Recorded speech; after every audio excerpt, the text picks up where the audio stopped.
Hello, everyone. I'm Matt Beane, and this paper is In Storage Yet on Display, an empirical investigation of robots' value as social signals.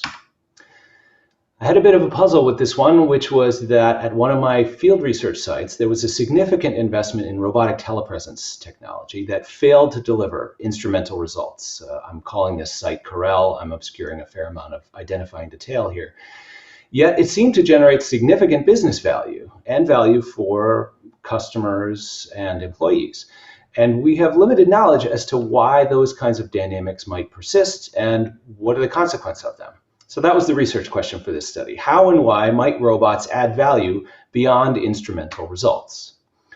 The way I approach this is through signaling theory, which comes mostly out of economics, some out of organization theory, which basically suggests that we make costly investments or commitments that suggest underlying quality when it's hard to show that directly, in order to elicit favorable interpretation and action from those with access to preferred resources. A bank puts up marble to show financial largesse and stability to attract customers. We put things on our CV to show about our capability and so on. That helped explain my data. Here's a few citations related to that theory. To get into the data, at this field site, Corel Hospital was a 387-bed teaching hospital in the northeastern US, a fair number of surgical staff and physicians and so on, and had several satellite locations as well as referral relationships with lots of other smaller hospitals.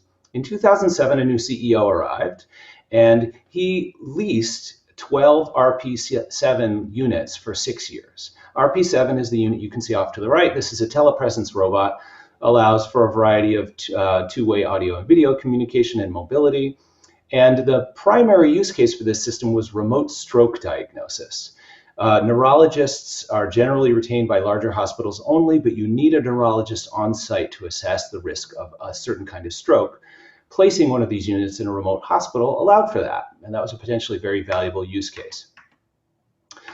The way I got my data was that I was on site at Corel for 14 months, just about every week, gathering observational data of a variety of kinds. I also interviewed a variety of staff and recorded and transcribed those interviews, asked them retrospective questions as well as questions about current day.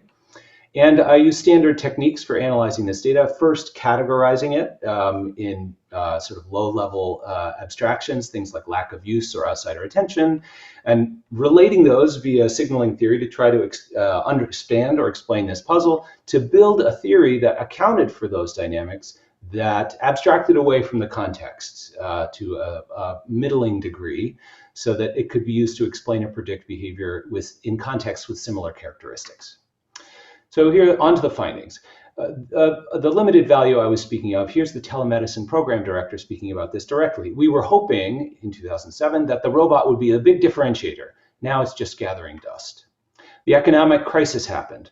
More importantly, and that was in 2008, more importantly, the neurologist concluded that they would be liable for misdiagnosis in new and unknown ways if they use this system across state lines. So they refused to use it.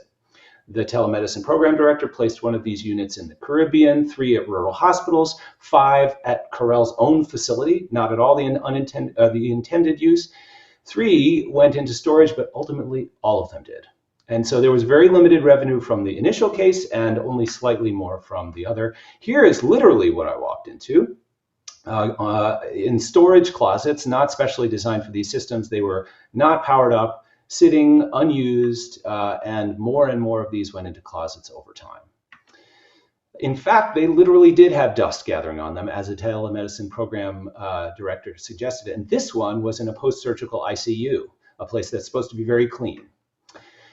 So, however, the organization and individuals extracted significant value from this system. So this is, again, that same individual saying, someone at the Tri-City Tribune reached out shortly after we implemented, and they sent out a videographer to interview the medical director and see this robot in action, and it became a front page story. Right out of the gate, we got huge bang for the buck.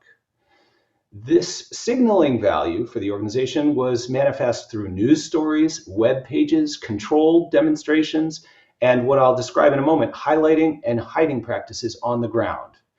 And these contributed to outcomes such as facilitated business development, fundraising, brand awareness, employee and customer satisfaction.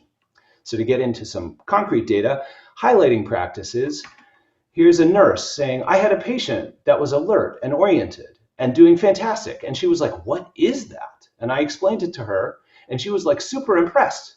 And I think it just kind of leaves Corel like a check in the good column. Like, wow, they have the technology here that I would think that they would have in major city. So I thought that was really kind of cool that we have this really advanced technology. Nurse and patient both satisfied with that interaction.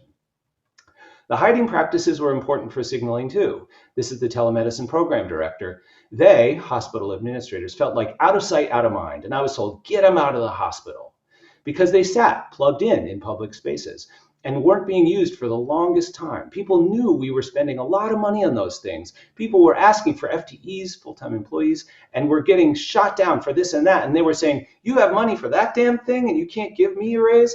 The hell with you. So they were like, get them the hell out of here. So now I've got them in a closet. It's terrible. Now to back away from the data, I account for in the final model in the paper the instrumental value, the ostensible failed story, from the context characteristics through deployment patterns in the middle of this model that I'll fill in a moment to the realized value, and the same for signaling. So context is key here and defines the bounds to generalizability. There's a competitive context where sending a signal that shows technical sophistication really mattered. It mattered for your ability to compete in that environment. In terms of deployment, however, the key user group refused to use it, and essentially you had a fraught implementation where value was quite low or limited. So you didn't get the benefits of that initial use case, and you have limited exploration of additional use cases over time. However, on the signaling side, the organization and individuals engaged in focused promotion, news stories, web pages, digital and print documents, those demonstrations, and those practices I described, all of which facilitated significant and positive outcomes for the organization and for workers and customers. A key twist to note is that the hiding practice that I described actually made it harder to explore new use cases for two reasons. One, the robots were physically moved into closets, powered down and not used, but people forgot that they were there and how to use them. So the ability of the organization to extract new instrumental value went down as a result of those hiding practices.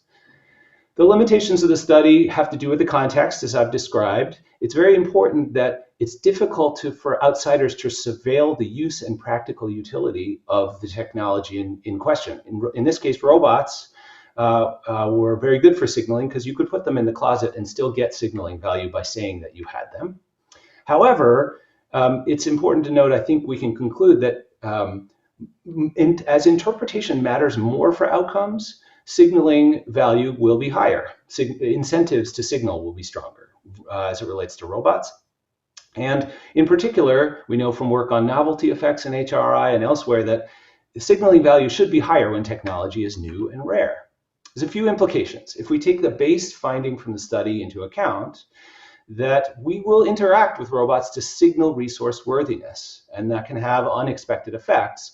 For study design, we can interrogate our study design, the contexts, to see to what extent there are resource asymmetries or observability issues and multi-party systems. All of these could be confounds to something else we're trying to study. For designing our systems, what their appearance is, how they behave, and what their base functionality is, all may be relevant to or activate these signaling dynamics, and we can take those into account as well, again, to just improve the robustness of our findings. Or, as I did here, we can study signaling directly. It's a new area of potential inquiry for HRI researchers. Thank you very much. I'm sorry we couldn't all gather together. I'm very grateful for the opportunity to share this research. Thanks.